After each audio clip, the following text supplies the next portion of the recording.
ఈరోజు మనం బిర్యానీ వస్తువులు పరిచయ కార్యక్రమం చేసుకుందాం. ఇది మరాఠీ మొగ్గ. ఇది వచ్చేసి జాజికాయ. దీన్ని కాయగా వేసేయాలి. ఆ మరాఠా మొగ్గను కూడా మొగ్గలాగా అట్ట వేసేయాలి. ఇది కస్తూరి మెంతి. దీన్ని కొద్దిగా వేస్తే మనకు బిర్యానీ బాగా మంచి వాసన వస్తుంది, డైజెషన్ కూడా ప్రాపర్గా జరుగుతుంది. ఇది వచ్చేసి బిర్యానీ యాలక్కాయలంట. నేను కూడా ఫస్ట్ టైం చూస్తున్నాను వీటిని. ఈ బిర్యానీ యాలక్కాయల్ని బాగా మెత్తగా ఒక్క యాలక్కాయ వేయాలంట. ఒక అర కేజీ చికెన్కి ఒక బిర్యానీ యాలక్కాయ బాగా మెత్తగా దంచి బిర్యానీలో వేయాలంట. చాలా బాగుంటుందని చెప్పారు వాళ్ళు.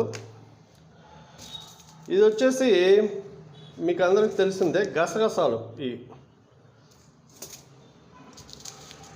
ఇది సాజీరా, ఇది కూడా అందరికి తెలిసిందే. వీటిలో కొత్తది ఏదన్నా ఉంది అంటే అది బిర్యానీ యాలక్కాయలు. సో ఇవన్నీ కూడా మనం వేసుకుంటే, ఇది వచ్చేసి అనాస పువ్వు. ఈ అనాస పువ్వులు చూసేదానికి కూడా భలే ఉంటాయి. ఇది కూడా ఫ్లవర్ అట్టే వేసేయడమే, అనాస పువ్వు. ఇవి యాలక్కాయలు, మామూలు యాలక్కాయలు. ఈ మామూలు యాలక్కాయలను కూడా మనం బిర్యానీలో ఒక 2 వేస్తే కొంచెం బాగుంటుంది, ఫ్లేవర్ బాగుంటుంది. సో ఇవి ఇంకా బిర్యానీ ఆకు అనేది అందరికి తెలిసిందే. దట్టు మా ఇంట్లో చాలా ఉంది అది, అందుకని నేను కొనలా ఇవాళ.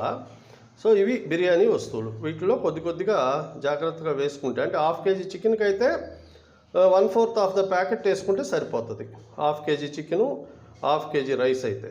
ఓకే, ఇప్పుడు 1 కేజీ అయితే 3/4 భాగం ప్యాకెట్లు వేసేసుకుంటే మనకు టేస్ట్ బాగా వస్తుంది. యాలక్కాయలు మాత్రం, మామూలు యాలక్కాయలు మాత్రం 2 వేయాలి.